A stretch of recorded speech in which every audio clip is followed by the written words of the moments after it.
cartas desde la prisión son totalmente diferentes a los primeros escritos y a los escritos últimos del apóstol, debido a que la experiencia en la cautividad le ha dado una comprensión teológica, hermenéutica y pastoral muy, pero muy diferente al hombre, en este caso al Pablo histórico, al que ha superado la teología de de los rabinos y ha interpretado en Jesús de Nazaret la exposición y la culminación de toda esa ese pensamiento rabínico. Entonces ahora, estando en el cautiverio, viviendo momentos difíciles por Jesús, viviendo la soledad, viviendo los castigos, viviendo privaciones, es donde toda esa teología y todo ese conocimiento que ya ha expuesto, ¿no?, en sus cartas magisteriales como Romanos, Corintios y Gálatas, es donde ahora todo tiene que hacerse vida en él, vida en su corazón, pues nosotros no somos diferentes de Pablo, ¿no? Es en nuestros momentos difíciles, es cuando tenemos problemas de salud, problemas en la familia, en el matrimonio, problemas con los hijos, problemas en el ministerio, cuando nos sentimos ahogados, frustrados, tocados, decepcionados, cuando nos sentimos muchas veces que Dios no responde nuestras oraciones, es cuando todo el conocimiento que tenemos y que hemos aprendido desde niño y todos estos años yendo a la iglesia y formándonos y educándonos, es donde va todo a tener y encontrar sentido. Así que es aquí donde podemos comprender el corazón no solamente del hombre, sino del teólogo, del misionero y del siervo del Señor. Por eso que las cartas de la cautividad me encantan y me hacen enamorarme más de Cristo, debido a que entiendo de que todo el magisterio, todo la teología de las cartas, de las primeras cartas, de los primeros escritos, aquí se hacen vida y se hacen seguimiento en los momentos de crisis. Entonces ustedes como pastores, como pastoras, como siervos del Señor, si quieren predicar y enseñar a las personas en momentos de crisis, en momentos de persecución, en momentos de soledades, en momentos de decepciones, usen estas cartas, por favor, porque son fuente primaria del corazón de un hombre en cautiverio. Y los objetivos de esta unidad son 6. La idea es que después de que usted pueda entrar en esta unidad, pueda ser capaz de explicar la evidencia del origen de las epístolas de la cautividad y obviamente entendiendo de que nosotros usamos, ¿cierto?, la palabra carta y no epístola, pero le he colocado aquí epístola debido a que estoy siguiendo la línea de Thomas Lee en el libro, ¿cierto?, de Nuevo Testamento que nosotros usamos. Esto no es mío, tengo que decirlo por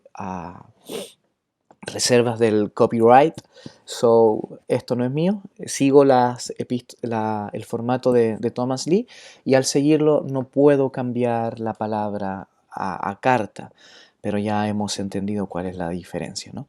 Número 2, la idea es que podamos manejar la evidencia que sugiere que Efesios, Colosenses y Filemón fueron escritas por la misma época. Y aquí me descarto y saco un poco Filipenses, que pareciera ser que fue distinto, no en su teología, ni mucho menos en su contexto, pero fue distinta en la época en que se escribió. Los grandes eruditos dicen que fue antes, que Filipenses fue la primera en escribirse y no fue en el encarcelamiento en Roma, sino que fue en Efesios, aunque algunos sugieren que Filipenses se escribió en Cesarea, cuando estuvo ahí encarcelado el apóstol. ¿Ok? Entonces, número 3, la idea es que usted sea capaz de mencionar las semejanzas en el contenido de Efesios y Colosenses. Usted debe de saber, como teólogo y como estudioso del Nuevo Testamento, que son cartas hermanas, y que por sentido común se entiende de que Colosenses es primero que Efesios.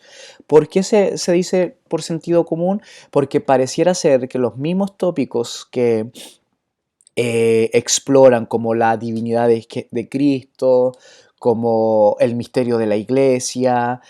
Pareciera ser que tiene un mayor desarrollo en Efesios. Es como cuando entendemos que Marcos es primero que Mateo, porque Marcos es pequeño, y pareciera ser que todo lo que está en Marcos está en Mateo y Mateo lo explica muchísimo mejor, ¿no? Entonces, eso quiere decir, son secretos de edición, secretos literarios para entender qué carta es primero. Entonces, usando esa guía literaria, podemos deducir de que Colosenses es primero simplemente porque lo que está ahí expuesto es más rústico, primario, básico, y lo que está en Efesios pareciera ser que está más desarrollado y que posiblemente el apóstol pensó y masticó la idea con mayor tiempo, tal vez mayores fuentes, eh, y es por eso que se concluye que Efesios es después de Colosenses.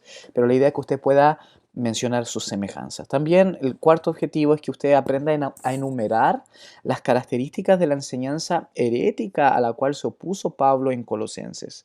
Les he enseñado siempre de que el Nuevo Testamento responde a desafíos, responde a contextos. Les enseñé de que Corintios responde a situaciones éticas y morales que se estaban viviendo en la iglesia.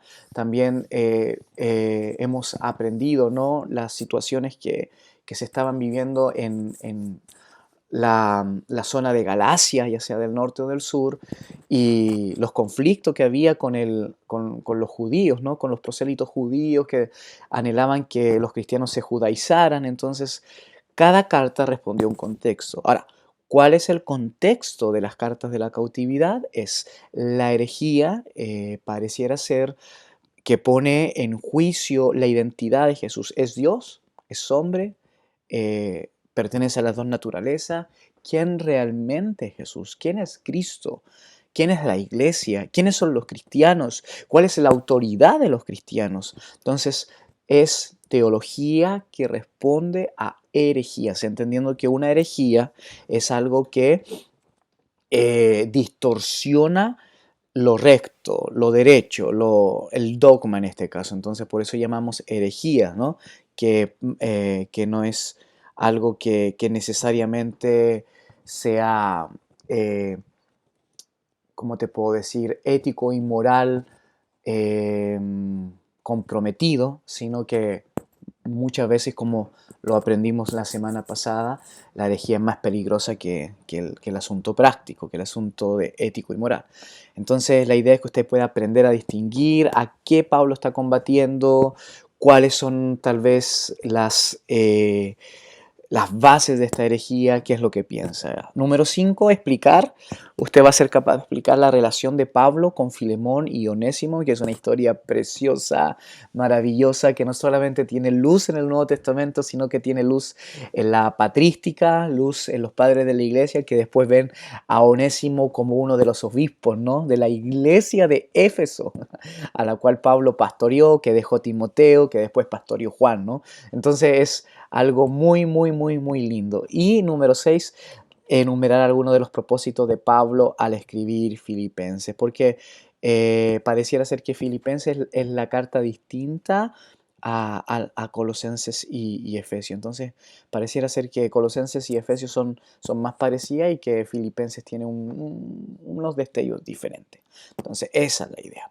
¿Ok? Que usted pueda ser capaz de manejar esos contenidos. Entonces, aquí tenemos el mapa que hemos estado usando, que nos hace un resumen del primer, segundo, tercer viaje y el viaje a Roma. Y también vamos a tener, ¿cierto?, el entendimiento, ¿no?, de que el apóstol llega a Roma después de ser retenido, y vamos a ver por qué. Entonces, Harrison nos dice, y aquí cito a Harrison, que estas 4 cartas son llamadas epístolas desde la prisión, o vuelvo a repetir, epístola no es el término que yo uso, pero como yo todavía no he escrito un libro sobre esto, no puedo citarme a mí mismo, y cuando cito a un autor debo respetar las palabras que él usa. Así que es en este caso, no quiero que puedan pensar que el hermano Ismael está contradiciéndose. No, no, no. Respeto la cita, ¿no? Respeto el quote que debe ser literal. Pero yo creo que hablamos de cartas y no de epístolas. Pero como estoy siguiendo un libro, eh, tengo que respetar la integridad de su escritura. Entonces, estas 4 cartas de Pablo son llamadas epístolas desde la prisión debido a que el apóstol está preso cuando lo escribió. Y tenemos la referencia, ¿no? Filemón capítulo, bueno, tiene un capítulo, pero Filemón 1, verso 1 y verso 9, Colosenses 4, 18, Efesios 3, 1, 4.1, 6.20 y Filipenses 1.7, también el verso 13 y el 14. Todos esos versículos nos dan evidencia explícita de que Pablo está en cautiverio.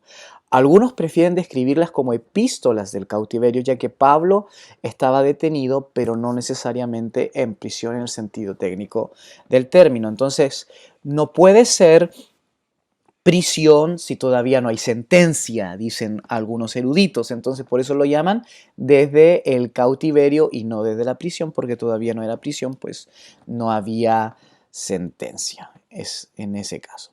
Bien, entonces las preguntas que queremos concluir, que queremos analizar ahora es la fecha y el lugar de composición. Número 2, el contexto de la iglesia, es decir, qué es lo que estaba viviendo la iglesia. Número 3, el propósito por cual Pablo escribe esto. Y número 4, qué le enseña esto en el ministerio.